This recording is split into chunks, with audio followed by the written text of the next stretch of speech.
السلام عليكم ورحمة الله وبركاته. إن الحمد لله نحمده ونستعينه ونستغفره ونؤمن به ونتوكل عليه ونعوذ بالله من شرور أنفسنا ومن سيئات أعمالنا. من يهده الله فلا مضل له ومن يضلل فلا هادي له. ونشهد أن لا إله إلا الله وحده لا شريك له ونشهد أن سيدنا ومولانا محمدا عبده ورسوله. أما بعد، فقد قال الله تعالى في كلامه المجيد: يا أيها الذين آمنوا ادخلوا في السلم كافة ولا تتبعوا خطوات الشيطان إنه لكم عدو مبين. وقال تعالى أيضا: والذين لا يشهدون الزور وإذا مروا باللغو مروا كراما. صدق الله العلي العظيم. আলহামদুলিল্লাহ, মুহতারাম হাজিরিন, যেমনটি ঘোষণা হয়েছে, আজকে আপনাদের সামনে যে বিষয়টি নিয়ে আলোচনা করা হবে, বিধর্মীদের ধর্মীয় উৎসবে মুসলমানদের অংশগ্রহণ ও শুভেচ্ছা জ্ঞাপন, এ ব্যাপারে ইসলাম কী বলে, ইসলামের কী দৃষ্টিভঙ্গি, এই বিষয়টা যেমনটি আমাদের ভাই মোহাম্মদ ইরফান জিয়া সাহেব বললেন, সমকালীন প্রেক্ষাপট হিসাবে এ ব্যাপারে একটা স্বচ্ছ ধারণা মুসলমান মাত্রই আমাদের থাকা উচিত। অন্যথায় বাড়াবাড়ি, ছাড়াছাড়ি কোনো একটিতে হয়তো আমরা পড়ে যাব।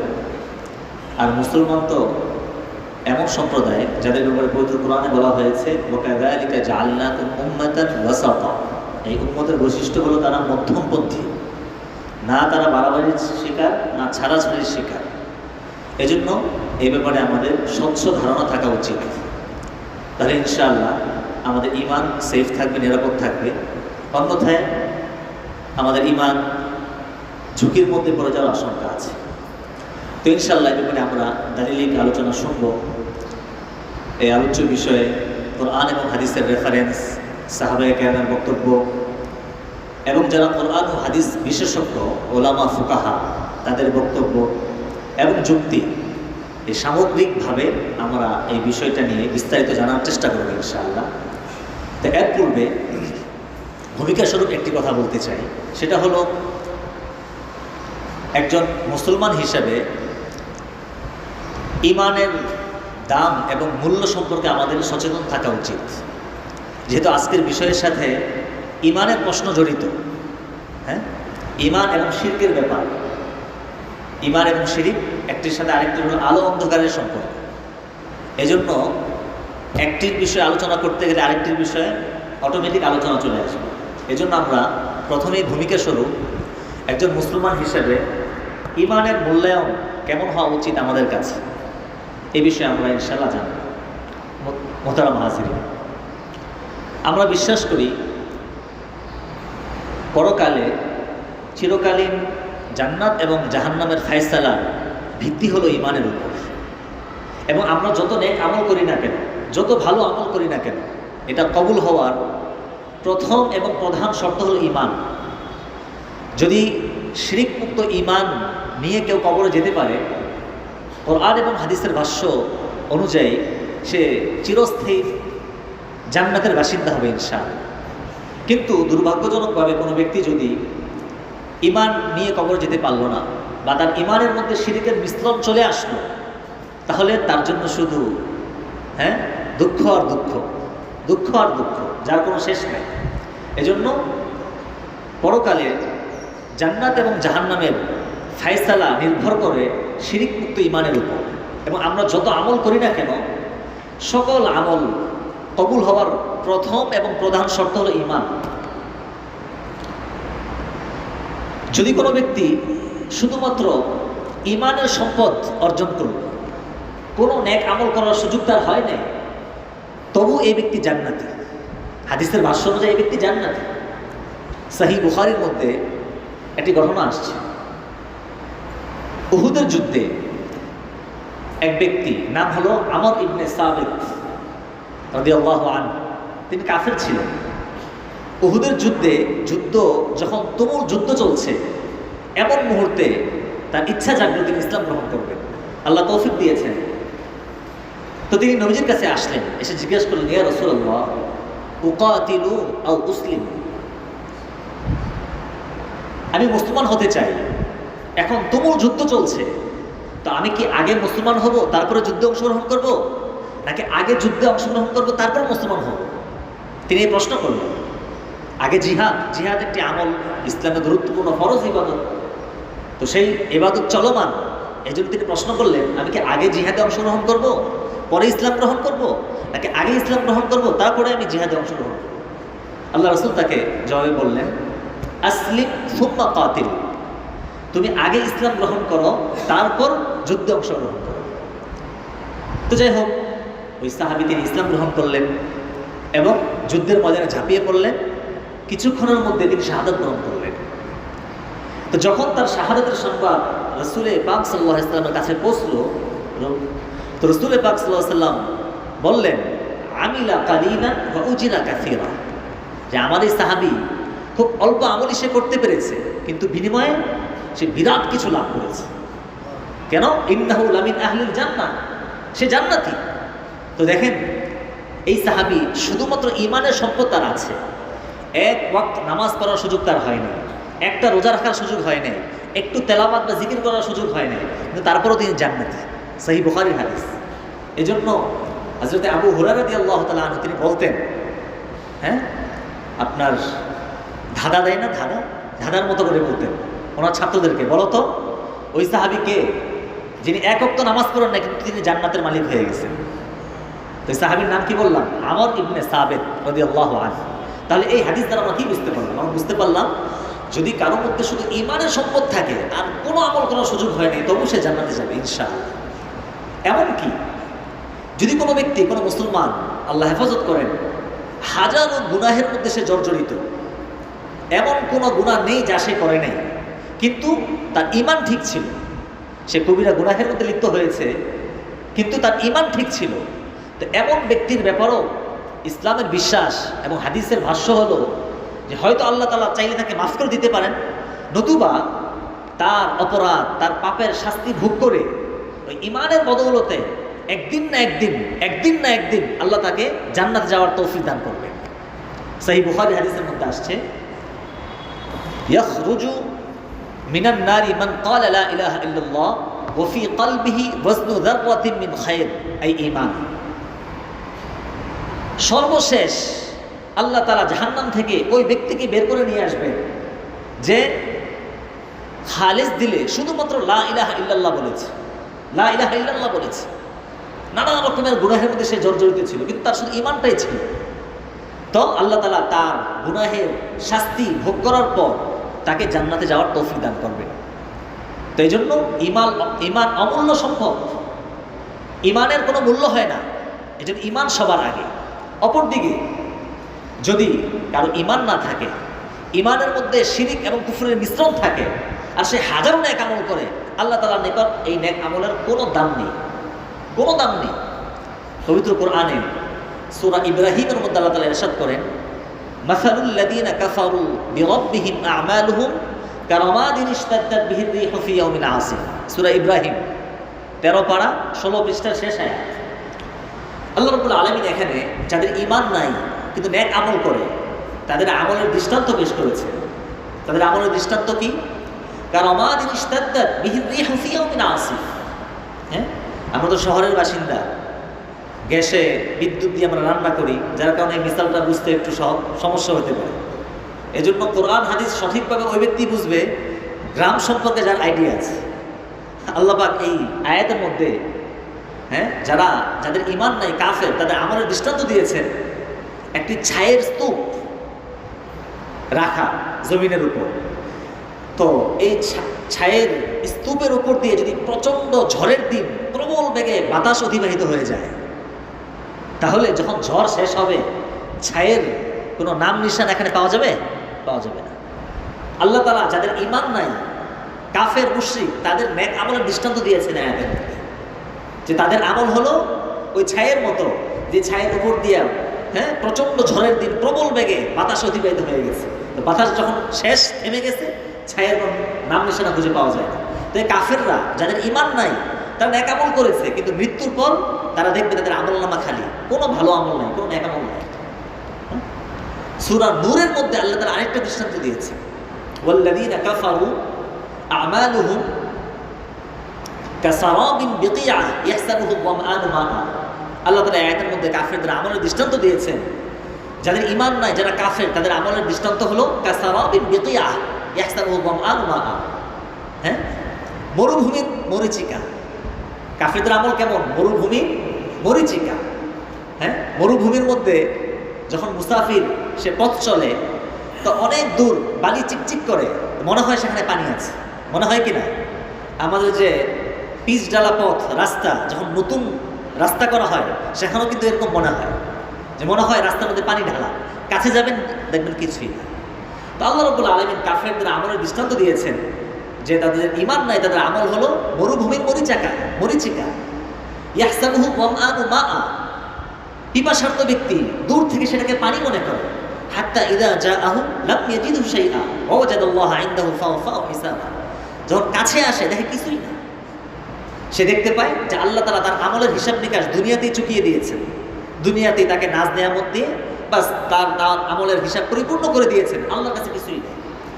তো এই যে দুইটা হাদিস এবং দুইটা আয়াত আপনাদের সামনে পেশ করা হলো, এই আয়াত এবং হাদিসের আলোকে আমরা বুঝতে পারলাম যে আখিরাতের নাজাত এবং আমরা যত আমল করি না কেন, এটা কবুল হওয়ার একমাত্র ভিত্তি হলো সহি ঈমান, শিরিক মুক্ত ঈমান।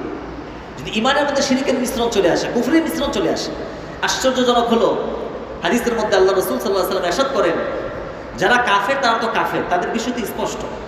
হ্যাঁ, আমরা যারা মুসলিম নামধারী, মুসলিম পরিবারে জন্মগ্রহণ করেছি, হ্যাঁ, সরকারের রেজিস্টার খাতায় আমার নাম মুসলিম হিসাবে এন্ট্রি করা হয়েছে, তো এরকম অনেক নামধারী মুসলমান, হ্যাঁ, সে নামাজে সবার আগে, হ্যাঁ, দান সৎকায় সবার আগে, কিন্তু সে এমন বিশ্বাস লালন করে, এমন দর্শন সে লালন করে, বিশ্বাস করে, যার কারণে কখন যে তার ঈমান নাই হয়ে গেছে তার কোনো খবরই নেই। হ্যাঁ, এমন জমানার ব্যাপারে আল্লাহ রাসূল সাল্লাল্লাহু আলাইহি ওয়াসাল্লাম ইরশাদ করেছেন যে এমন এক জমানা আসবে, ইউসবিহু রাজুলু মুমিনা ওয়া ইউমসি কাফিরা আও ইউমসি মুমিনা ওয়া ইউসবিহু কাফিরা। মানুষ সকালে মুমিন থাকবে, বিকালে সে কাফের হয়ে যাবে, বিকালে সে মুমিন থাকবে, সকালে সে কাফের হয়ে যাবে। কেন? ইয়াবিউ দীনাহু বিআরাযিন মিনাদ দুনিয়া। মানুষ সামান্য দুনিয়াবি স্বার্থে সে তার ঈমানকে বিক্রি করে দিবে, ঈমানকে বিক্রি করে দিবে। হ্যাঁ, এজন্য আমাদেরকে আমাদের ঈমানের ব্যাপারে আমাদেরকে সর্বোচ্চ সতর্কতা অবলম্বন করতে হবে। কোনো ক্রমেই যাতে আমার ঈমানের উপর কোনো আঘাত না আসে, আমার ঈমানের মধ্যে কুফর এবং শিরকের মিশ্রণ চলে না আসে, এই ব্যাপারে আমাদেরকে সর্বোচ্চ সতর্ক থাকতে হবে। সব কিছুর বিকল্প আছে, কিন্তু ঈমানের কোনো বিকল্প নেই। হ্যাঁ, এই জন্য আমাদেরকে সতর্ক থাকতে হবে। শুধু ঈমান আল্লাহর কাছে গ্রহণযোগ্য না, আল্লাহর কাছে ওই ঈমানই গ্রহণযোগ্য যে ঈমানের মধ্যে কুফর এবং শিরকের মিশ্রণ নাই। কুফর এবং শিরকের মিশ্রণ মুক্ত ঈমান, এটা হলো সহিহ ঈমান। এই ঈমানের বিনিময়ে আল্লাহ তাআলা জান্নাত দান করবেন। পবিত্র কোরআনে আল্লাহ তাআলা বলেন সূরা আনআমের মধ্যে, আল্লাযীনা আমানু ওয়া লাম ইয়ালবিসু ঈমানাহুম বিযুলমিন উলাইকা লাহুমুল আমনু ওয়া হুম মুহতাদুন। তো এখানে শুধু ঈমানের কথা বলা হয়নি, যারা ঈমান আনবে তাদের জন্য পুরস্কার না, আল্লাহ তাআলা স্পষ্ট ভাষায় বলে দিয়েছেন আল্লাযীনা আমানু ওয়া লাম ইয়ালবিসু ঈমানাহুম বিযুলমিন। যারা ঈমান আনবে এবং ঈমানের মধ্যে শিরকের কোনো মিশ্রণ ঘটাবে না। ওয়া লাম ইয়ালবিসু ঈমানাহুম বিযুলমিন আই শিরকিন, ঈমানের মধ্যে শিরকের কোনো মিশ্রণ ঘটাবে না, তো তাদের জন্যই দুনিয়া এবং আখিরাতের নিরাপত্তা, তাদের জন্যই হেদায়েতের সুসংবাদ, যে তারা হেদায়েত প্রাপ্ত। তো এই আয়াতের মধ্যে স্পষ্ট আল্লাহ বলে দিয়েছেন শিরক মুক্ত ঈমান আমাদেরকে অর্জন করতে হবে। সূরা শুআরার মধ্যে আল্লাহ তাআলা ইরশাদ করেন, ইল্লা মান আতাল্লাহা বিকলবিন সালিম। জান্নাতে কে যাবে? জান্নাতে ওই ব্যক্তি প্রবেশ করবে যে স্বচ্ছ ফ্রেশ অন্তর নিয়ে কবরে যেতে পারবে। ফ্রেশ অন্তর কোনটা? ফ্রেশ অন্তর ওইটাই যার মধ্যে সহিহ ঈমান আছে, কুফর এবং শিরকের কোনো মিশ্রণ নাই, কুফর এবং শিরকের কোনো কালিমা, কোনো দাগ নাই। ওই ঈমান সহিহ ঈমান, ওই ঈমান যার কলবে আছে, যার অন্তরে আছে, তার অন্তরে হলো ফ্রেশ অন্তর। তো এই জন্য আমাদেরকে এ ব্যাপারে সতর্ক থাকতে হবে। আজকে নানা রকমের ধর্মীয় দর্শন, সামাজিক দর্শন এবং রাজনৈতিক দর্শনের নামে আমাদের ইমানের মধ্যে কুফর এবং শিরকের মিশ্রণ করছে, কুফর এবং শিরকের মিশ্রণ করছে। আমরা বুঝতেই পারছি না, আমরা মনে করছি এটা তো একটা সামাজিক দর্শন, রাজনৈতিক দর্শন। রাজনীতি করতে হইলে এই বিশ্বাস আমাকে লালন করতে হবে। তো রাজনীতির স্বার্থে আমরা আমাদের ইমানকে নষ্ট করে ফেলছি। হ্যাঁ, আজকে এই যে রাজনৈতিক নেতারা দেখবেন এই পূজা পার্বণের সময় একটা ফতোয়া দিয়ে থাকে, ধর্ম যার যার, উৎসব সবার। এই ফতোয়া শোনেন নাই আপনারা? এটা কোরআন হাদিসের কোনো ফতোয়া না। এই ফতোয়া শুনবেন হলো যারা রাজনৈতিক নেতা নেত্রী তাদের মুখে শুনবেন, একটা ফতোয়া তারা দিয়ে থাকে। যদিও তারা বলে থাকে আমাদের ওলামায়ে কেরামকে যে ধর্ম নিয়ে রাজনীতি করা যাবে না, সবচেয়ে বেশি ধর্ম নিয়ে রাজনীতি কিন্তু তারাই করে থাকে, তাই না? এই জন্য দেখবেন নির্বাচনের আগে হ্যাঁ একই ব্যক্তি সে মসজিদের মিম্বারে কঠিন ভাষণ দিচ্ছে, আবার গির্জায় গিয়েও আবার একই কথা হ্যাঁ ভাষণ দিচ্ছে, আবার কি বলে পূজার মণ্ডপে গিয়েও ভাষণ দিচ্ছে। তো তাদের কাছে রাজনীতি হলো সবচেয়ে বড়, ইমান আমার কোনো মূল্য নাই। তো আমি যেটা বলছিলাম, এই যে একটা স্লোগান, হ্যাঁ এটাকে একটা সামাজিক স্লোগান হিসাবে রাজনৈতিক নেতারা বলে থাকে যে ধর্ম যার যার, উৎসব সবার, ধর্ম সম্প্রদায়ের, উৎসব সকলের, এরকম নানা রকমের স্লোগান দিয়ে থাকে। তো আমাদের সরলমনা মুসলিম ভাই বোনেরা তারা এই স্লোগানের অসারতা বুঝতে না পেরে তারাও তাদের ওই ডাকে সাড়া দেয় এবং বিধর্মীদের এই উৎসবে অংশগ্রহণ করে নিজের ঈমান আমলকে তারা ঝুঁকির মধ্যে ফেলে দেয়। এজন্য আমাদেরকে এ ব্যাপারে সর্বোচ্চ সতর্ক থাকতে হবে যে কোনো ধর্মীয় দর্শন প্রত্যেকটা ব্যাখ্যা আছে, আজকে সেই সুযোগ নেই। সামাজিক দর্শন, রাজনৈতিক দর্শনের নামে এমন কিছু যাতে আমি বিশ্বাস না করি যার দ্বারা আমার ঈমান ঝুঁকির মধ্যে পড়ে যায়। হ্যাঁ, কারণ কোনো মুসলমানের জন্য যে নাকি তাওহীদ এবং আল্লাহ তাআলার একত্ববাদে বিশ্বাসী, তার জন্য শিরকি কোনো কাজে অংশগ্রহণ করা, এটাকে সমর্থন করা, হ্যাঁ এটাকে শুভেচ্ছা জানানো, এর কোনো সুযোগ ইসলামে নাই।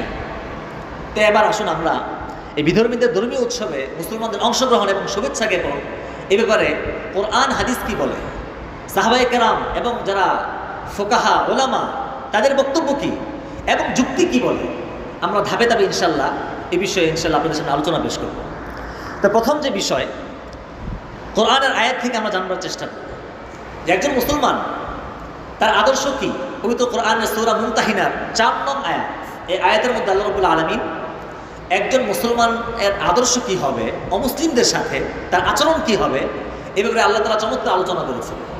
আল্লাহ তাআলা সূরা মুমতাহিনার 4 নং আয়াতে বলেন, قد كانت لكم أسوة حسنة في إبراهيم والذين معه إذ قالوا لقومهم إنا براء منكم ومما تعبدون من دون الله كفرنا بكم।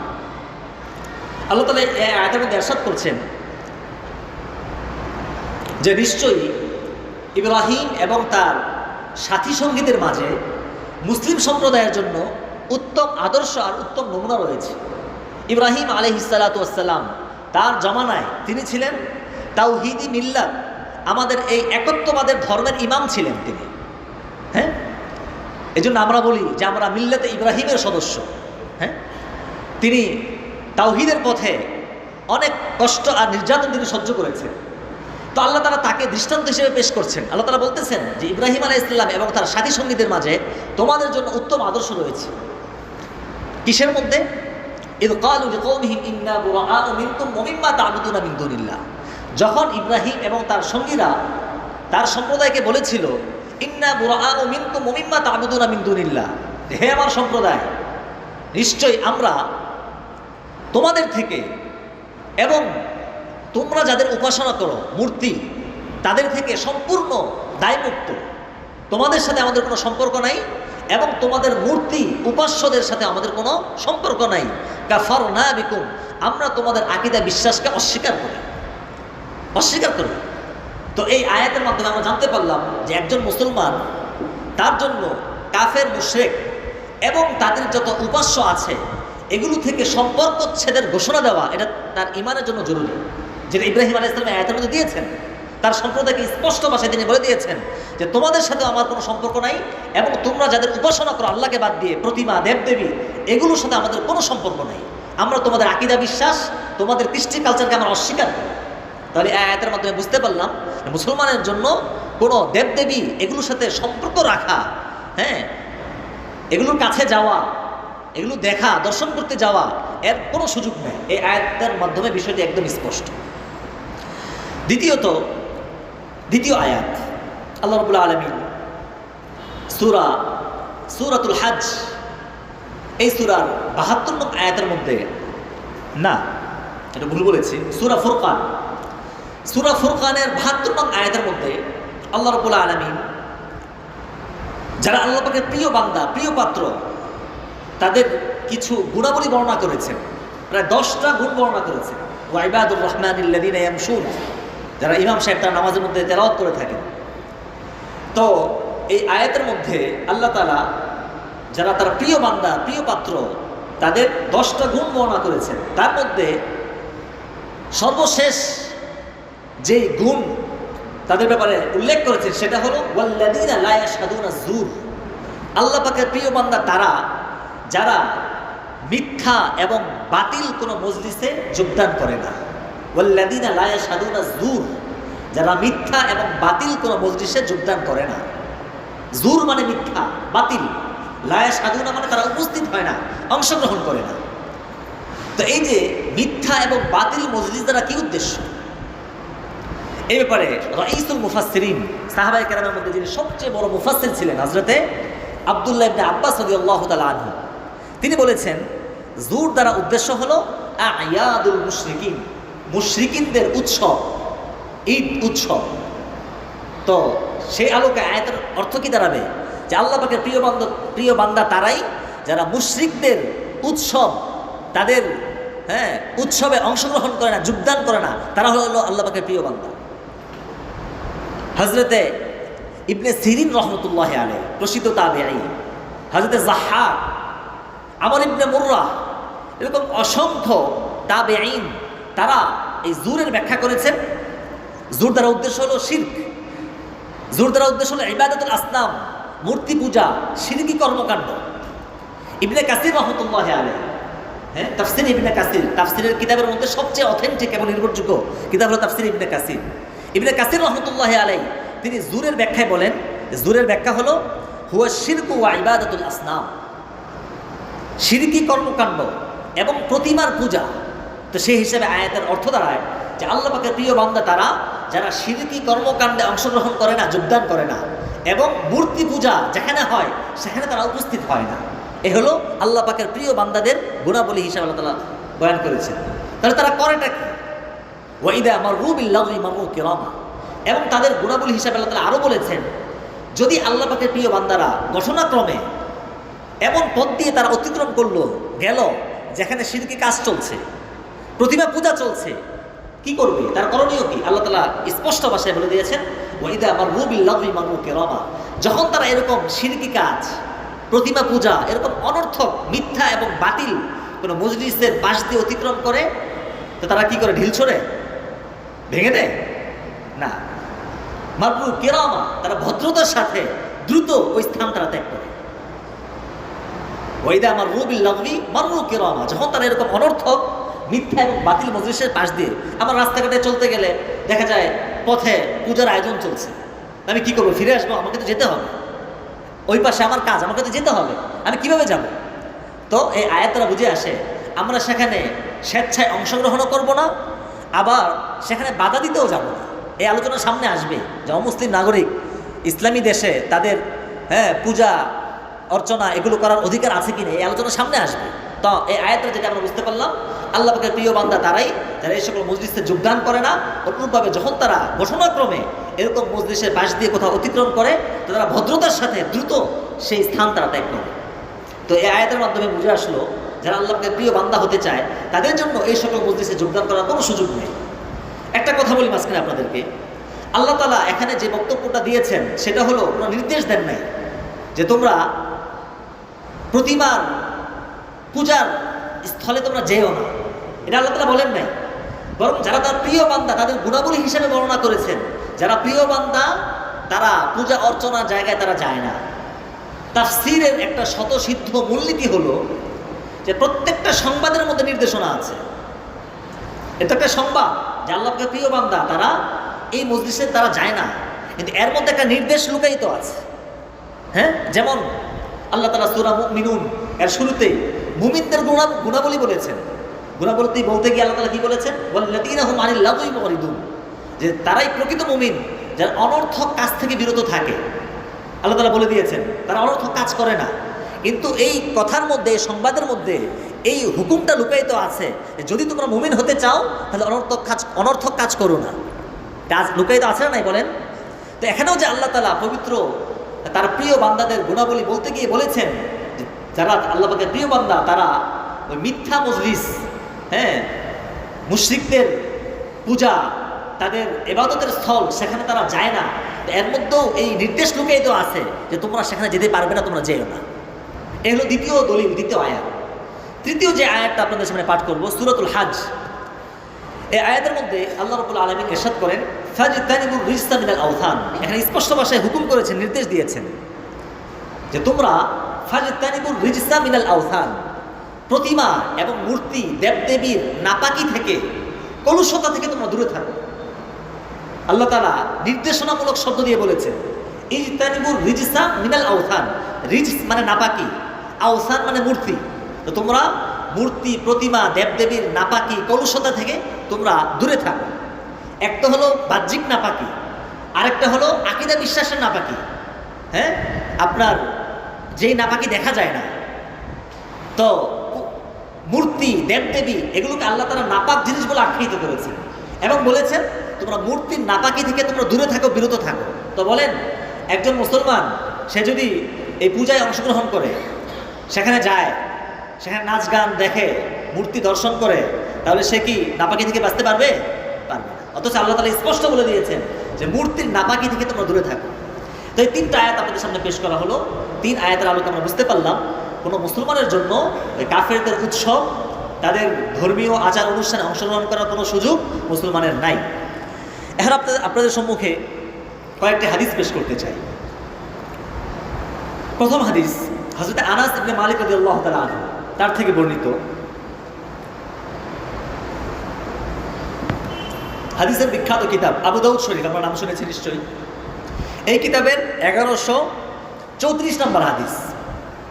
এই হাদিসের মধ্যে আল্লাহ রাসূল বলেন, সাহাবায়ে কেরাম বলেন, আল্লাহ রাসূল যখন মদিনায় আসলেন, মদিনায় আসার পর দেখলেন যে লোকেরা বছরে 2টি দিন তারা উৎসব পালন করে, নওরুজ এবং মেহেরজান। তাদের উৎসবের নাম ছিল নওরুজ এবং মেহেরজান, দুটো দিবসের নাম। এই দিবসে তারা উৎসব করত। তো নবী করিম সাল্লাল্লাহু আলাইহি ওয়াসাল্লাম আনসারী সাহাবা যারা মদিনার অধিবাসী, তাদেরকে জিজ্ঞেস করলেন মা হাদানিল ইয়াওমান, এই দুটা দিন কিসের?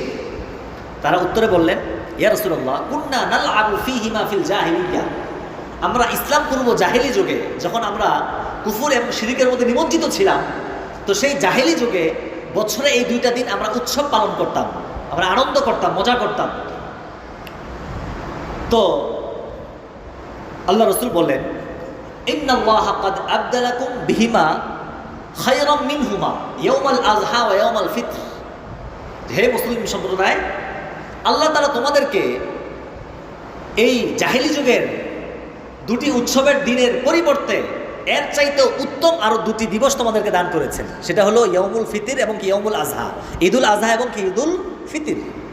তো এই যে ঈদুল আযহা এবং ঈদুল ফিতরের যে প্রেক্ষাপট, যে পটভূমি, হ্যাঁ, যে প্রেক্ষাপটে আল্লাহ রাব্বুল আলামিন আমাদেরকে বছরে দুটি ঈদ দান করেছেন, এই প্রেক্ষাপটের দিকে তাকালেও আমরা বুঝতে পারি যে একজন মুসলমানের জন্য বিধর্মীদের কোনো উৎসবে অংশগ্রহণ করার সুযোগ নাই। কারণ আল্লাহ রাসূল সাল্লাল্লাহু আলাইহি সাল্লাম সেই জাহেলি যুগের দুটি উৎসবের পরিবর্তে মুসলমানদেরকে নতুন দুটি উৎসবের দিন দান করেছেন। হ্যাঁ, এবং আগের উৎসবে অংশগ্রহণ করতে আল্লাহ তাআলা নিষেধ করেছেন, আল্লাহ রাসূল নিষেধ করেছেন। তাদেরকে আগের উৎসবে অংশগ্রহণ করার অনুমতি দেন নাই, বরং বলেছেন যে ওইটার পরিবর্তে আল্লাহ তাআলা তোমাদেরকে আরো উত্তম, ওর চাইতে উত্তম দুটো দিবস তোমাদেরকে দান করেছেন। একটা হলো ঈদুল আযহা, একটা হলো ঈদুল ফিতর। তাহলে যেহেতু ওইটার পরিবর্তে দান করেছেন, তাহলে এখন তো আমাদের জন্য আমাদেরটা ছেড়ে অন্য কারো উৎসবে যাওয়ার কি নাই, কোনো সুযোগ নাই।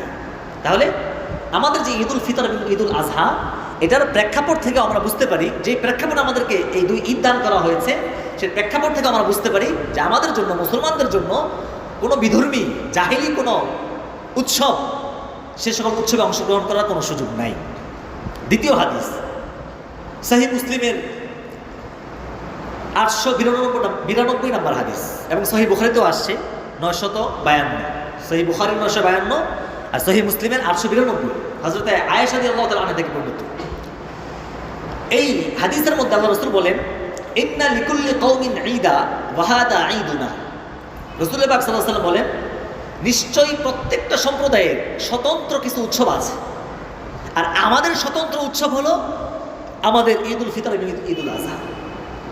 দেখেন আল্লাহ রাসূলের বক্তব্যের দিকে খেয়াল করেন, নিশ্চয়ই প্রতিটি সম্প্রদায়ের স্বতন্ত্র, ইন্না লিকুল্লি কওমিন ঈদা, প্রত্যেকটি সম্প্রদায়ের প্রত্যেক ধর্মের স্বতন্ত্র কিছু উৎসব আছে, আর আমাদের উৎসব হলো ঈদুল ফিতর আর ঈদুল আযহা। তো এই হাদিসের মধ্যে আল্লাহ রাসূল সাল্লাল্লাহু আলাইহি ওয়াসাল্লাম বিধর্মীদের উৎসব থেকে অমুখাপেক্ষী বানিয়ে অমুখাপেক্ষী করে আমাদেরকে স্বতন্ত্র দুটি উৎসব দান করেছে। এজন্য যদি আমাদের মধ্যে আত্মমর্যাদাবোধ থাকে, গায়রতা ইমানই থাকে, আমাদের জন্য কোশ্চিনকালেও সুযোগ নাই যে আমরা আমাদেরটা ছেড়ে তাদেরটা আমরা গ্রহণ করবো। কারণ আল্লাহ রাসূল স্পষ্ট বলেছেন যে প্রত্যেকটা সম্প্রদায়ের স্বতন্ত্র ঈদ আছে, উৎসব আছে, আর মুসলমানদের স্বতন্ত্র ঈদ আর উৎসব হলো ঈদুল ফিতর আর ঈদুল আযহা। এজন্য যেহেতু আল্লাহ রাসূল আমাদেরকে স্বতন্ত্র ঈদ দিয়েছেন, আমাদেরটা বাদ দিয়ে আমরা সেটা গ্রহণ করতে পারি না। তাছাড়া এই হাদিসের ব্যাখ্যায় হাদিসের বিখ্যাত ইমাম ইবনে হাজার রাহমাতুল্লাহি আলাইহি সহিহ বুখারীর ব্যাখ্যা গ্রন্থ ফাতুল বারী, এই গ্রন্থের মধ্যে এই হাদিসের ব্যাখ্যায় তিনি স্পষ্ট বলেছেন, ওয়াস্তুনবিতা মিনহু কারাহাতিল ফারাহি ফি আয়াদিল মুশরিকিনা ওয়াত তাশাব্বুহি বিহিম, যে এই হাদিস দ্বারা বুঝে আসে যে মুশরিকদের কাফেরদের উৎসবে আনন্দ প্রকাশ করা এটা জায়েজ নেই।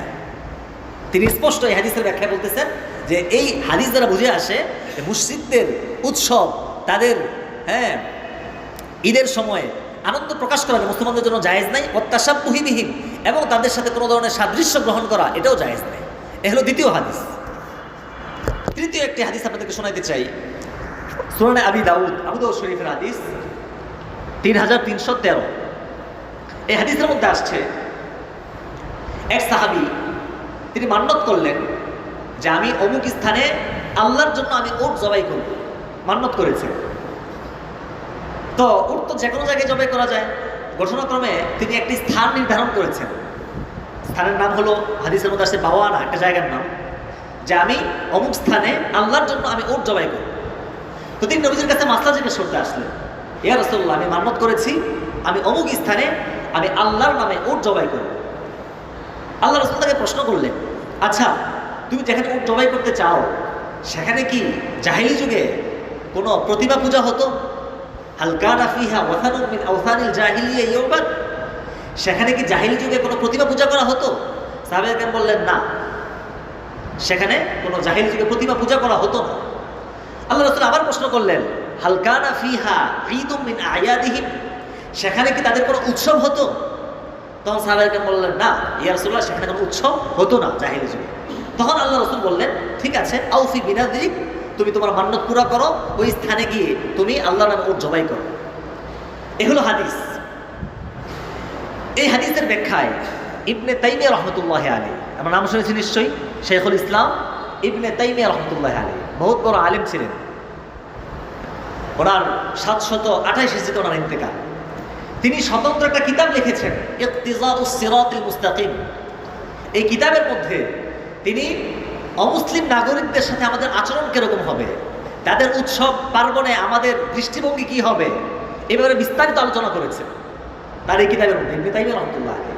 তো ইবনে তাইমিয়া রাহমাতুল্লাহি আলাইহি তার ইকতিজাউস সিরাতিল মুস্তাকিম কিতাবের মধ্যে যে হাদিসটা আমি পাঠ করলাম, এই হাদিস উল্লেখ করার পরে তিনি বলতেছেন, যখন নাকি আল্লাহ রাসূল সাল্লাল্লাহু আলাইহি সাল্লাম তাদের উৎসবের জায়গায় আল্লাহর নামে পশু জবাই করতে নিষেধ করেছে, কারণ যখন নাকি ওখানে আল্লাহ রাসূল জানতে পারলেন যে সেখানে পূজা করা হতো না এবং সেখানে তারা উৎসব পালন করতো না, তখন সেখানে পশু জবাই করার হুকুম করেছেন। তার দ্বারা কি বোঝা গেল, যদি সেখানে পূজা হতো কিংবা সেখানে কোনো ধর্মীয় উৎসব তারা পালন করতো, তাহলে সেখানে আল্লাহ রাসূল তাকে অনুমতি দিতেন না পশু জবাই করা। তাহলে দেখেন, এই সাহাবী যখন নাকি আল্লাহ রাসূলকে প্রশ্ন করেছেন, তখন কিন্তু ওই স্থানে কোনো পূজা চলছিল না, তাই না? এরপরও আল্লাহ রাসূল সাল্লাল্লাহু আলাইহি ওয়াসাল্লাম তাকে নিষেধ করেছেন। আল্লাহ রাসূল তাকে বলেছেন যে সেখানে যদি পূজা না হয়ে থাকে, তারা কোনো উৎসব পালন করে না থাকে, তাহলে তুমি সেখানে পশু জবাই করতে পারো।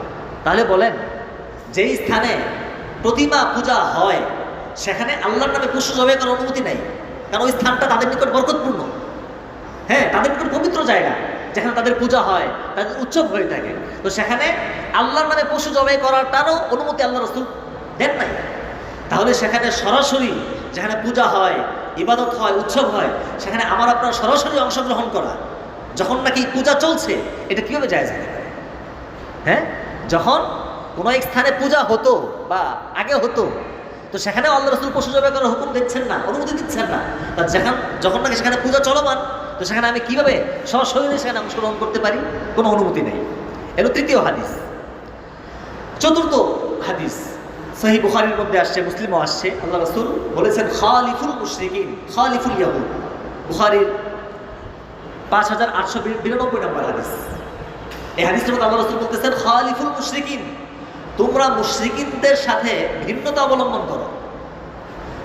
এরপরে আবু দাউদের হাদিসের মধ্যে আল্লাহ রাসূল বলেছেন 652 নম্বর হাদিস আবু দাউদের, খালিফুল ইয়াহুদ, তোমরা ইহুদিদের সাথে ভিন্নতা অবলম্বন করো। তো বিভিন্ন বিষয়ে নবী পাক সাল্লাল্লাহু আলাইহি ওয়াসাল্লাম আমাদেরকে ইহুদি এবং মুশরিকদের সাথে ভিন্নতা অবলম্বন করতে বলেছেন, তাদের সাদৃশ্য এবং সামঞ্জস্যতা অবলম্বন করা থেকে নিষেধ করেছেন। এমনকি নিরেট ধর্মীয় ইবাদত রোজা, আমরা জানি আশুরার রোজা ইহুদি ধর্মের লোকরা এই রোজা রেখে থাকে। আল্লাহ রাসূল কি বলেছেন? তাদের সাথে যাতে তোমাদের সাদৃশ্য না হয়, তাই তোমরা একদিন আগে কিংবা একদিন পরে আরেকটা রোজা মিলিয়ে রাখবে। শুধু আশুরার দিন একটা রোজা রাখবে না, বরং আগে বা পরে আরেকটা রোজা রাখবে। কেন? যাতে ইহুদিদের সাথে তোমাদের সাদৃশ্য না হয়ে যায়। হ্যাঁ, অনুরূপভাবে আপনারা জানেন ঘটনা, আজানের যে ইতিহাস, আল্লাহ তাআলা যখন নাকি নামাজকে ফরজ করেছেন, জামাতের সাথে নামাজের হুকুম করেছেন, তখন মুসলমানদের মধ্যে একটা পরামর্শ হলো। তখন তার ঘড়ি ছিল না, মাইক ছিল না, মুসলমানদেরকে জামাতের নির্ধারিত সময় কিভাবে তাদেরকে জানানো হবে, এভাবে পরামর্শ হয়েছে। এক একজন এক এক পরামর্শ দিয়েছেন। কেউ বলেছেন ঘন্টা বাজানো হোক, যে মন্দিরে ঘন্টা পিটানো হোক। কেউ বললেন সিংগায় ফুৎকার দেওয়া হোক, ইহুদি ধর্মের তাদের যে ধর্মীয় উপাসনালয় সেখানে তারা সিংগায় ফুৎকার দেয়। কেউ বললো আগুন জ্বালানো হোক। তো নবী পাক সাল্লাল্লাহু আলাইহি ওয়াসাল্লাম এই প্রত্যেকটা পরামর্শকে তিনি প্রত্যাখ্যান করেছেন, এই বলে যে এগুলো ভিন্ন ধর্মের সাথে মিলে যায়। তো পরবর্তীতে আল্লাহ তাআলা, লম্বা ইতিহাস, আল্লাহ তাআলা মুসলমানদেরকে স্বতন্ত্রভাবে আজান এর বাক্য শিখিয়েছেন, আজানের হুকুম দিয়েছেন। তাহলে আমরা দেখতে পেলাম যে আজানের মধ্যেও নবী পাক সাল্লাল্লাহু আলাইহি ওয়াসাল্লাম বিধর্মীদের সাথে যাতে সাদৃশ্য না হয়ে যায়, তো এই ব্যাপারে খেয়াল রেখেছেন এবং সাদৃশ্য হয় এবং প্রত্যেকটা পরামর্শকে তিনি বর্জন করেছেন। অনুরূপভাবে সহিহ বুখারী হাদিসের মধ্যে আসছে, আল্লাহ তাআলা ইহুদিদেরকে সপ্তাহের পবিত্র দিন হিসেবে শনিবার দিন ধার্য করেছেন, খ্রিস্টানদেরকে পবিত্র দিন হিসেবে রবিবার দিন দিয়েছেন, আর মুসলমানদেরকে দিয়েছেন শুক্রবার দিন। তাহলে দেখেন, এখানেও ধর্মের সাপ্তাহিক ধর্মীয় পবিত্র দিন এখানেও তাদের থেকে আমাদেরকে ভিন্ন রাখা হয়েছে। তাহলে এই সকল ঘটনা দ্বারা আমরা বুঝতে পারলাম যে একজন মুসলমানের করণীয় হলো তার কাজ কর্মে, লেবাস পোশাকে, চিন্তা চেতনায়, সব ক্ষেত্রে ইহুদি, মুশরিক এবং বিধর্মী তাদের থেকে ভিন্নতা অবলম্বন করতে হবে। এবং যারা নাকি তাদের সাথে সাদৃশ্য অবলম্বন করবে, তাদের ব্যাপারে কঠোর হুঁশিয়ারি আসছে, মান তাশাব্বাহা বিকওমিন ফাহুয়া মিনহুম। যে ব্যক্তি কোনো ভিন্ন জাতির সাদৃশ্য অবলম্বন করবে, সামঞ্জস্যতা অবলম্বন করবে, তাহলে সে যেন জেনে রাখে সে তাদের দলভুক্ত হবে। আরেক হাদিসের মধ্যে আল্লাহ রাসূল বলেছেন, মান কাসসারা সাওয়াদা কওমিন ফাহুয়া মিনহুম। যে ব্যক্তি কোনো ভিন্ন জাতি বিধর্মীদের সংখ্যা বৃদ্ধি করবে, তাদের দল বাড়ি করবে, তাদের কোনো উৎসবে গিয়ে, তাদের কোনো পূজা অর্চনার অনুষ্ঠানে গিয়ে দল ভারী করবে, সংখ্যা বৃদ্ধি করবে, ফাহুয়া মিনহুম, সে তাদের অন্তর্ভুক্ত। এবং ওমান রাজিয়া আমালা কওমিন কানা শারীকান লিমান আমিলাহু। যে ব্যক্তি ভিন্ন কোনো সম্প্রদায়ের কাজের প্রতি সন্তুষ্টি প্রকাশ করবে, তাদের শিরকি কাজ, তাদের কুফরি কাজের প্রতি সন্তুষ্টি প্রকাশ করবে, তাহলে কানা শারীকান লি আমালিহি, তাহলে সেও কেমন যেন ওই শিরকি কাজের অন্তর্ভুক্ত, সেও ওই কাজের সে শরীক। তাহলে এই যে হাদিসগুলো আপনাদের সামনে পেশ করা হলো, এই হাদিস দ্বারা বোঝা গেল যে কোনোভাবেই কাফের মুশরিকদের সাদৃশ্য অবলম্বন করা, তাদের কাজে সন্তুষ্টি প্রকাশ করা, শুভেচ্ছা জানানো, সেখানে সশরীরে অংশগ্রহণ করা, এগুলোর কোনো অনুমতি ইসলামে নাই। কারণ আমাদেরকে প্রত্যেকটা কাজে আমাদেরকে সেপারেট, আমাদেরকে পৃথক থাকতে বলা হয়েছে। তা আমি যদি সেখানে গিয়ে একাকার হয়ে যাই, সেখানে যাই, অংশগ্রহণ করি, তাদের প্রসাদ গ্রহণ করি, সেখানে দর্শন করতে যাই, তাহলে কি ভিন্নতা অবলম্বন করা হলো না? তো এই যে কয়েকটা হাদিস আপনাদের সামনে পেশ করা হলো, তো এই হাদিসের আলোকে আমরা বুঝতে পারলাম যে বিধর্মীদের সাথে সাদৃশ্য অবলম্বন করা, তাদের অনুষ্ঠানে যাওয়া, তাদের অনুষ্ঠানে বা তাদের কৃষ্টি কালচারের প্রতি সম্মতি জ্ঞাপন করা, সন্তুষ্টি প্রকাশ করা একজন মুসলমানের জন্য কোনোভাবেই জায়েজ নেই। এই 6টা হাদিস আপনাদের সামনে পেশ করা হলো। হযরত ওমর ফারুক রাদিয়াল্লাহু তাআলা আনহু, সাহাবায়ে কেরামের উক্তির আলোকে আমরা বিষয়টা বুঝতে পারি। হযরত ওমর ফারুক রাদিয়াল্লাহু তাআলা আনহু, যিনি প্রায় 10 বছর পুরা মুসলিম বিশ্বের শাসক ছিলেন, তো তার যে নির্দেশনা তিনি জারি করেছিলেন তার শাসনামলে, সেটা হাদিসের বিখ্যাত কিতাব সুনানে কুবরা, আস-সুনানুল কুবরা লিল বাইহাকি, ইমাম বাইহাকি রাহমাতুল্লাহি আলাইহি লিখিত আস-সুনানুল কুবরা বা সংক্ষেপে সুনানে কুবরা, এই কিতাবের মধ্যে ওমর ফারুক রাদিয়াল্লাহু তাআলা আনহুর স্পষ্ট নির্দেশনা সেখানে উল্লেখ করা হয়েছে। তিনি বলেছেন, ইজতানিবু আ'দা আল্লাহি ফি ঈদিহিম, হে মুসলিম সম্প্রদায়, তোমরা যারা আল্লাহর শত্রু, ইহুদি, মুশরিক, খ্রিস্টান, তাদের ধর্মীয় উৎসব থেকে তোমরা দূরে থাকো। ইজতানিবু আ'দা আল্লাহি ফি ঈদিহিম, ওমর ফারুক রাদিয়াল্লাহু তাআলার বক্তব্য যে তোমরা যারা আল্লাহর শত্রু, ধর্মদ্রোহী, হ্যাঁ আল্লাহদ্রোহী, তাদের ঈদ, তাদের উৎসব থেকে তোমরা দূরে থাকো। কেন দূরে থাকো এর ব্যাখ্যাও তিনি দিয়েছেন। তিনি বলেছেন, লা তাদখুলু আলাল মুশরিকিনা ফি কানাইসিহিম ইয়াওমা ঈদিহিম ফাইন্না সুখতাতা তানজিলু আলাইহিম, যে তোমরা মুশরিকদের উৎসবের দিন তাদের গির্জায়, তাদের মন্দির, মণ্ডপ, এইসব জায়গায় তোমরা প্রবেশ করো না, যেও না। কেন? ফাইন্না সুখতাতা তানজিলু আলাইহিম, কেননা তারা যখন শিরকি কাজে লিপ্ত হয় তো তাদের উপরে আল্লাহ পাকের গজব, আল্লাহ পাকের ক্রোধ নাজিল হইতে থাকে। তো তোমরা যদি সেখানে অংশগ্রহণ করো তাহলে তোমরাও সেই ক্রোধের পাত্র হবে। তাহলে সাহাবায়ে কেরামের বক্তব্যের আলোকে আমরা বুঝতে পারলাম যে কাফের, মুশরিক এবং বেঈমান তাদের উৎসবে অংশগ্রহণ করা আমাদের জন্য যাওয়া জায়েজ নেই, কারণ তাদের উৎসবের মধ্যে আল্লাহ পাকের শিরিক এবং কুফরি কাজ করা হয়। তো সেখানে আল্লাহ পাকের গজব এবং আল্লাহ পাকের ক্রোধ সেখানে বর্ষিত হতে থাকে, নাজিল হতে থাকে। তা আমরা যদি আল্লাহ পাকের গজব এবং ক্রোধ থেকে বাঁচতে চাই, আমাদের জন্য এই সকল উৎসব থেকে অবশ্যই বেঁচে থাকতে হবে। এখন আসুন, যারা কোরআন এবং হাদিস বিশেষজ্ঞ, ওলামা, ফোকাহা, মুস্তাহিদ, ইমাম, তাদের বক্তব্যের আলোকে আমরা আমাদের জন্য তাদের উৎসবে অংশগ্রহণ করার বিধান কি আমরা জানি। একটু আগে যার নাম বললাম, আল্লামা ইবনে তাইমিয়া রাহমাতুল্লাহি আলাইহি, ওনারই ছাত্র, নাম হলো ইবনুল কাইয়িম, নাম শুনেছি আমরা নিশ্চয়ই, আল্লামা ইবনুল কাইয়িম রাহমাতুল্লাহি আলাইহি। তিনিও অমুসলিম নাগরিকদের সাথে মুসলমানদের আচরণ কিরকম হবে এই ব্যাপারে একটা কিতাব লিখেছেন, নাম হলো আহকামুন ফি আহলি যিম্মাহ, আহকামুন ফি আহলি যিম্মাহ। এই কিতাবের মধ্যে তিনি স্পষ্ট ভাষায় তিনি লিখেছেন যে কামা আন্নাহুম লা ইয়াজুজু লাহুম ইযহারুহু ফালা ইয়াজুজু লিল মুসলিমিনা মুমালাতুহুম আলাইহি ওয়ালা মুসাআদাতুহুম আলাল হুজুর মাআহুম বিত্তিফাকি আহলিল ইলম আল্লাযীনা হুম আহলুহু ওয়া ক্বাদ সাররাহা বিহিল ফুকাহাউ মিন আতবাইল আইম্মাতিল আরবাআতি ফি কুতুবিহিম। স্পষ্ট ভাষায় তিনি এখানে বলে দিয়েছেন যে যারা অমুসলিম নাগরিক তারা তাদের গণ্ডির ভিতরে থেকে তারা তাদের ধর্মীয় উৎসব পালন করবে, কোনো সমস্যা নেই, কিন্তু কোনো মুসলমানের জন্য তাদের উৎসবে অংশগ্রহণ করা, সেখানে সহমর্মিতা জ্ঞাপন করা, শুভেচ্ছা জানানো, সেখানে অর্থ দিয়ে, পরামর্শ দিয়ে তাদেরকে সহযোগিতা করা, এটা কোনোভাবেই জায়েজ নেই। এবং তিনি বলতেছেন এই ব্যাপারে চারো মাযহাবের ইমামরা একমত, চারো মাযহাবের ইমামরা যারা ইসলামিক বড় বড় স্কলার তারা সকলেই একমত, এই ব্যাপারে কারো কোনো দ্বিমত নেই। তো তিনি সেখানে প্রত্যেকটা মাযহাবের যারা বড় বড় ইমাম তাদের উদ্ধৃতি নকল করেছেন। তা আমি সংক্ষেপে শুধু দুটো উদ্ধৃতি আপনাদেরকে শোনাই।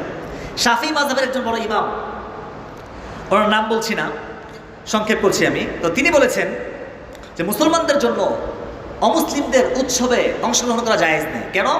তাদের যে উৎসব হয়ে থাকে এটা সম্পূর্ণই একটি শরীয়তের দৃষ্টিতে এটি মিথ্যা এবং আপনার ঘৃণিত কাজ। এখন যখন কোনো ভালো মানুষ সে সেখানে অংশগ্রহণ করবে তাহলে কেমন যেন সে ওই ঘৃণিত এবং ওই পাপ কাজের প্রতি সে সন্তুষ্টি জ্ঞাপন করবে। আমার সেখানে যাওয়া, কোনো পূজার মণ্ডপে যাওয়ার অর্থ কি? যে আমি তাদের কাজের প্রতি সন্তুষ্ট। তো বলতেছেন সুতরাং যদি সে সেখানে অংশগ্রহণ করে তাহলে একটু আগে যা বলা হলো, তো তাদের উপর যে ক্রোধ আল্লাহ পাকের নাজিল হচ্ছে এই ক্রোধের অংশীদার সেও হয়ে যাবে। আমাদের হানাফি মাযহাবের কিতাবের মধ্যে আসছে অমুসলিমরা যে তাদের উৎসব পালন করে, এই তাদের উৎসব পালনের উদ্দেশ্যে তাদের প্রতি সম্মতি জ্ঞাপন করে যদি কোনো মুসলমান কাউকে কোনো কিছু গিফট করে, হাদিয়া দেয়, আপনার কোনো এই অমুসলিম বা কোনো হিন্দু বন্ধু থাকতে পারে, কোনো কলিগ থাকতে পারে, তো পূজা চলছে, তো পূজা উপলক্ষে আপনি তাকে কিছু হাদিয়া দিলেন, কিছু গিফট দিলেন, পূজা উপলক্ষে, নর্মালি না, পূজা উপলক্ষে, পূজার সম্মানার্থে তাকে কিছু গিফট করলেন, হাদিয়া দিলেন, এই ব্যাপারে হানাফি মাযহাবের কিতাবের মধ্যে স্পষ্ট উল্লেখ আছে, মান আহদা লাহুম ইয়াওমা ঈদিহিম বিত্তিখাতান বিকসদি তা'যীমিল ঈদ ফাকাদ কাফার। যে ব্যক্তি অমুসলিমদের ধর্মীয় উৎসবের দিন ওই উৎসবের সম্মানার্থে কাউকে একটা আপেল হাদিয়া দিল, একটা আপেল, একটা ফল হাদিয়া দিল, ফাকাদ কাফার, সে কুফরি কাজ করল, কুফরি কাজ করল। তাহলে আমরা ফুকাহা, ওলামা তাদের বক্তব্যের আলোকে বুঝতে পারলাম যে চারো মাযহাবের ইমাম, ওলামায়ে কেরাম এবং যারা ইসলামিক স্কলার তারা একমত যে অমুসলিমদের ধর্মীয় অনুষ্ঠানে অংশগ্রহণ করা কোনোভাবেই জায়েজ নাই। এখন আসুন যুক্তির আলোকে আমরা বিষয়টা বোঝার চেষ্টা করি। আমাদের যারা রাজনৈতিক নেতা, আগেই বলেছি, তারা ফতোয়া দিয়ে থাকে যে ধর্ম যার যার উৎসব সবার। হ্যাঁ, আরে ভাই, প্রথম কথা হলো যখন বিষয়টা ধর্মীয়, তো এই বিষয়ে যারা ধর্ম বিশেষজ্ঞ তাদের বক্তব্য না মানতে হবে, তাই না? বিষয়টা হলো ধর্মীয়, তো এই ব্যাপারে বক্তব্য কারা দিবে, কারাদের অধিকার রাখে? যারা ওলামায়ে কেরাম, যারা ধর্ম বিশেষজ্ঞ তারা।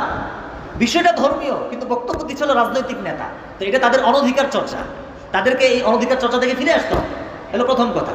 দ্বিতীয় কথা হলো ধর্মীয় উৎসব এটা ধর্মেরই অংশ, ধর্মীয় উৎসব এটা ধর্মের অংশ। তারা যে বলছে যে ধর্ম যার যার উৎসব সবার, ধর্ম আলাদা উৎসব আলাদা, এটা একটা অন্তঃসার শূন্য একটা দাবি, একটা অযৌক্তিক, একটা অন্যায্য কথা। এটা দেখেন, দুর্গাপূজার সময় তারা প্রতিমা তৈরি করে, প্রসাদ তৈরি করে, প্রসাদ বিতরণ করে, ভালো কাপড় চোপড় তারা পোশাক পরিধান করে, কিছু নাচ গান করে, এই হলো তাদের উৎসব। তো তারা যা কিছু করে পূজাকে কেন্দ্র করে, যে উৎসব করে সব তাদের ধর্মীয় বিশ্বাসের ভিত্তিতেই করে থাকে, যা কিছু করে থাকে সব ধর্মীয় বিশ্বাসের ভিত্তিতেই করে থাকে। সেখানে ধর্মকে, উৎসবকে ধর্ম থেকে আলাদা করার কোনো সুযোগ নেই। উদাহরণস্বরূপ, আমরা যারা মুসলমান, আমরা কুরবানির ঈদ পালন করি, তো কুরবানি ঈদের মধ্যে আমাদের ঈদের দিন প্রধান দুইটা কাজ, একটা হলো 2 রাকাত ওয়াজিব নামাজ এবং হলো পশু কুরবানি করা। তো বলেন, আমাদের যে ঈদের দিন আমরা খুশি উদযাপন করে থাকি, আমাদের খুশিটা আমন্ত্রিত হয় এই দুইটা আমলকে কেন্দ্র করে, এই দুইটা আমলকে কেন্দ্র করেই আমাদের কুরবানির ঈদ, নামাজ এবং কি পশু জবাই, পশু কুরবানি করা। এখন এই নামাজ এবং পশু জবাই করা, এটা থেকে আমাদের উৎসব, আমাদের আনন্দকে পৃথক করার কোনো সুযোগ নেই। এখন আমরা যদি বলি ঠিক আছে ধর্ম যার যার উৎসব সবার, তাহলে আমরা পশু জবাই করবো, গরু জবাই করবো, আমরা হিন্দুদেরকে আহ্বান করবো আপনারা আসেন, যখন জবাই করবো আপনারা দাঁড়ায় থাকবেন। বলেন, তাদেরকে এই আহ্বান করে দাবি জানানো এটা কি তাদের জন্য অপমানকর কিনা? বলেন, অবশ্যই অপমানকর। হ্যাঁ, বরং কারণ আমাদের ধর্ম অনুযায়ী গরু জবাই করা এটা হলো ইবাদত, সওয়াব হবে, আর তাদের ধর্ম অনুযায়ী গরু হত্যা করা হলো মহাপাপ। তাহলে এখন তাদেরকে যদি আমরা ধর্ম যার যার উৎসব সবার এই ফতোয়ার আলোকে তাদেরকে আমাদের কুরবানির দিন আমাদের উৎসবে অংশগ্রহণ করার জন্য দাওয়াত দেই, তাহলে এই দাওয়াতটা হবে খুবই তাদের জন্য অবমাননাকর এবং তাদের জন্য অপমানকর। এটা কোনো বুদ্ধিমানের কাজ হতে পারে না। এবং যদি আমরা তাদেরকে দাওয়াত দিই, নিশ্চয়ই দেখবেন তখন এই রাজনৈতিক নেতারাই বলে উঠবে যে আমরা তাদের ধর্মীয় মূল্যবোধে আঘাত করেছি। বলবে কি বলবে না বলেন?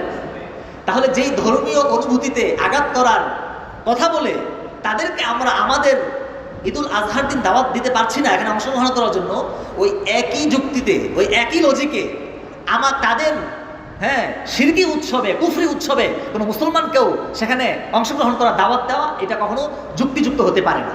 কারণ আমাদের দৃষ্টিতে তারা যা কিছু করে পুরোটাই আগাগোড়া শিরিক। দেখেন, আমরা যে ঈদুল আজহা, ঈদের দিন আমাদের ঈদ শুরু হয় কি দিয়ে?